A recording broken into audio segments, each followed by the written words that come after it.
वसंत ऋतु के आगमन में एक विशेष चीज होती है कि पूरी धरती पर बासंती रंग फैल जाता है।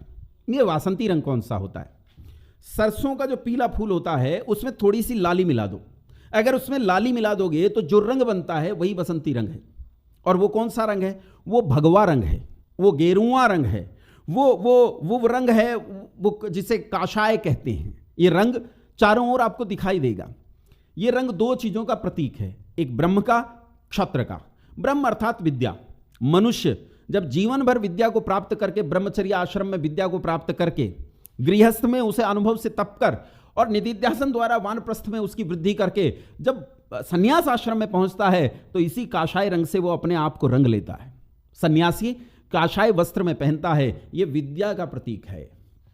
ये काशाय वेश, ये बासंती रंग, ये विद्या का, ब्रह्म का प्रतीक है। लेकिन ब्रह्म के साथ साथ ये क्षत्र का प्रतीक है। क्षत्र मतलब क्षात्र धर्म, क्षत्र मतलब क्षत्रियत्व, ये उसका प्रतीक है। इस क्षात्र धर्म को हमने छोड़ दिया, त्योहार छोड़ दिया, अपनी संस्कृति छोड़ दी, क्षात्र भी गया। लेकिन संयोग से दो घटना बसंत पंचमी वाले दिन घटी। पहली घटना है, एक युद्ध हुआ राजा पृथ्वीराज चौहान और मोहम्मद गोरी के बीच में। मोहम्मद गोरी एक मुस्लिम आक्रांत था जो अफगानिस्तान के गढ़गजनी से देश को लूटने के लिए इस देश में आया। उसके साथ युद्ध हुआ। तो यहां दो इतिहास खड़े होते हैं, दो इतिहास हैं। किस किस इतिहासकार ने लिखे हैं इस पर नहीं जाऊंगा, झगड़ा खड़ा नहीं करूंगा, लेकिन आपके सामने एक खुला विचार रखता हूं और आपको छूट देता हूं कि आपको जो अच्छा लगे वो आप स्वीकार करो। मैं दोनों इतिहास आपको बताता हूं और ये आपके विवेक पर छोड़ता हूं कि आप कौन सा इतिहास इनमें से स्वीकार करेंगे। पहला इतिहास यह है कि जब आखिरी युद्ध में पृथ्वीराज चौहान मोहम्मद गोरी से हार गए तो मोहम्मद गोरी ने युद्ध के मैदान में ही उसके टुकड़े टुकड़े कर दिए पृथ्वीराज चौहान के, और पृथ्वीराज चौहान मारे गए। दूसरा इतिहास यह है कि पृथ्वीराज चौहान युद्ध में हार गए और मोहम्मद गोरी पृथ्वीराज चौहान को पकड़कर गढ़गजनी ले गया। गढ़गजनी ले जाकर लोहे के सरियों को गर्म करके उसकी आंखों में डाल दिया गया और उसकी आंखें फोड़ दी गई। उसे कैद कर लिया गया और नियम से उसकी आंखों में सुबह और शाम मिर्चें डाली जाती थी। लंबे समय तक इस काम को अंजाम दिया गया। उसका एक मित्र था जिसका नाम था चंदर बरदाई। चंदर बरदाई ने पृथ्वीराज चौहान से कहा कि ऐसे जीवन से तो मृत्यु अच्छी। पृथ्वीराज चौहान ने कहा कि ठीक है, मृत्यु ही दिला दो, लेकिन क्षत्रिय हूं, क्षत्रियों वाली मृत्यु दिलाओ। ऐसे मृत्यु मत दिलाना जैसे लोग मर जाते हैं। मैं वीरत्व की मृत्यु चाहता हूं, मैं वीर गति चाहता हूं, जीवन भर योद्धा रहा हूं, मैं युद्ध की मृत्यु चाहता हूं। मृत्यु तो दो, लेकिन युद्ध की मृत्यु दो। चंद्रबरदाई ने कहा ठीक है, मैं व्यवस्था करता हूं, तू मृत्यु के लिए खुद को तैयार कर।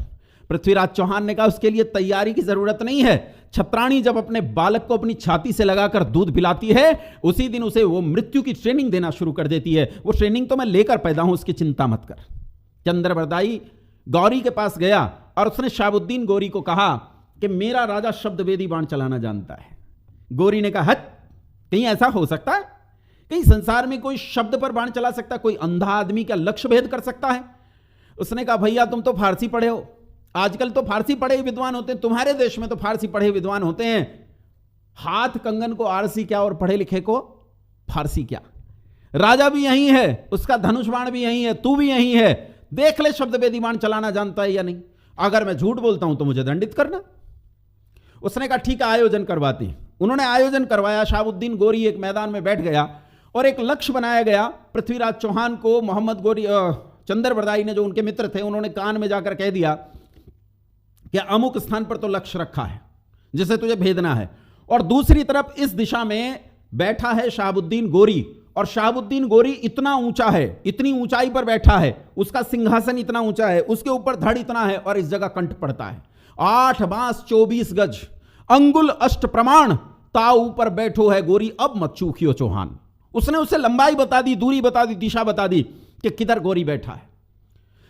लक्ष्य भेद का आयोजन जब किया गया तो उस लक्ष्य के पास आवाज की गई और पृथ्वीराज चौहान ने सटीक निशाना मारा, लक्ष्य भेद दिया।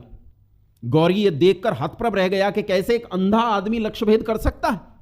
वो आश्चर्यचकित हो गया और अपनी भाषा में जो भी कहते होंगे, उनकी भाषा में, जैसे हमारी भाषा में वाह कहते हैं, ऐसे ही उसके मुंह से वाह निकला, मानो वाह ही निकला।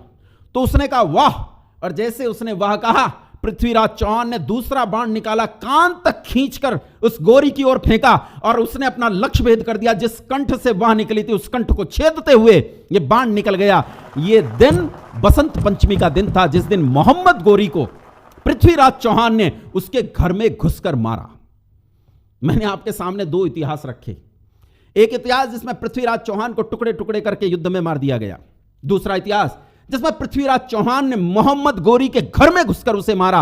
आपकी मर्जी, आपके विवेक पर छोड़ता हूं, आपको कौन सा इतिहास अच्छा लगता है, आपको कौन सा इतिहास गौरव देता है, आपको कौन सा इतिहास अपने बालकों को सुनाना चाहिए ताकि उनके भीतर यह क्षात्र धर्म जन्म ले सके, ताकि उनके भीतर यह बासंती रंग फूट सके। यह आप पर छोड़ता हूं, आपके विवेक पर छोड़ता हूं।